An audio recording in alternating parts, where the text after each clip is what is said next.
Hey everyone, welcome back to the channel. If you're like me, you've probably been juggling a mobile connector or some hand-me-down level 2 charger that's a little slower than you'd like, or maybe you're just setting up your home charging system for the first time. Today I'm taking a look at the Lectron NEXUS level 2 NACS charging station. It's rated for 40 amps at 240 volts, plugs into a NEMA 1450 outlet, and comes with a 23-foot cable. I've had this installed for a few days, and I want to walk you through whether I think this is worth the almost $400 price tag. So let's start with what's in the box. You get the charger unit itself, a wall mount bracket, a J-hook for cable management, and a plug holster to keep the connector off the ground when it's not in use.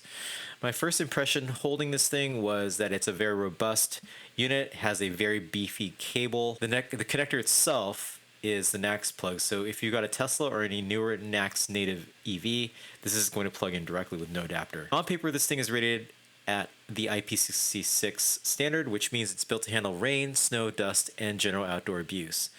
But I mounted mine in the garage. I haven't had any temperature warnings on our Tesla, despite the fact that we're now reaching into the 80s and 90s in Southern California in June. Another thing I like is that the cable is 23 feet. We also have two EVs. We have a Model 3 and a Model X.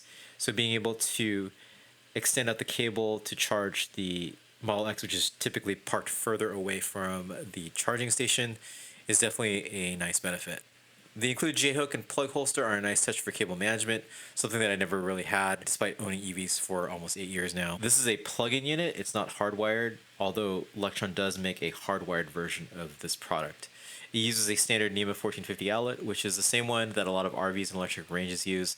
So if you've already got one of those in your garage, installation is basically just a plug and play. One thing that's worth flagging for anyone watching, if you don't already have a 240 volt outlet near your parking spot, you're going to need to look for an electrician. The charger doesn't get around that step. Now here's the part that everyone cares about. It's how it charges. Lectron rates this at up to 40 amps and 9.6 kilowatts, which on paper translates to roughly 38 miles of range per hour.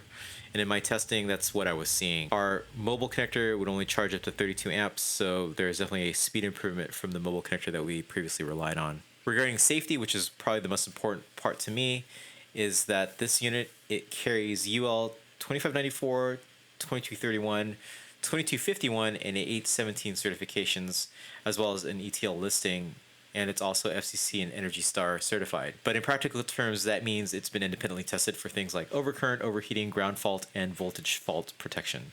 And these are things that I will not compromise on. So Lectron backs this with a 3-year warranty, which is worth factoring in if you're comparing this against other level 2 chargers in the same price bracket. There's also a bundle option that pairs this with Lectron's CCS to NACS adapter if you want a little bit more savings, and if you're trying to charge a non-Tesla EV or one that doesn't have a NACS port, or if you might switch to Tesla in the future. It's worth considering if that applies in your situation. If you're someone who already has a NEMA 1450 outlet in your garage and just wants a faster, more reliable way to charge your Tesla or NACS EV overnight, this is a pretty straightforward upgrade. If you're starting from scratch and need an electrician regardless, it's worth weighing this against something that's a hardwired option too. For me, at roughly $400 with a 3-year warranty, I'd call this a pretty solid value, and one from a very reputable brand with all of the electrical certifications that are important to me. And that's it for this one. If you found this useful, please drop a like, subscribe if you're interested in this channel, and let me know in your comments if this is something that you are considering, or if you have another charger that is more in line with your preferences.